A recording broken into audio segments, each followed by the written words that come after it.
How to download videos from X Twitter. First, open the X app. Scroll and find the video you want to download. Tap the share icon below the video. It looks like three connected dots or an arrow. From the share options, tap copy link. Now you are ready to grab that video.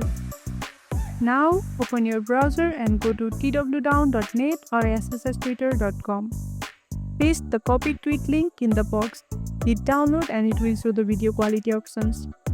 Choose one that fits your needs and tap download again.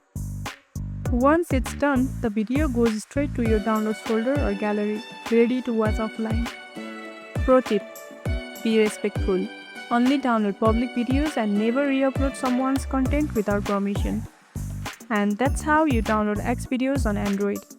If this tutorial helped, don't forget to like this video, subscribe and tap the bell icon so you never miss an update. See you in the next one.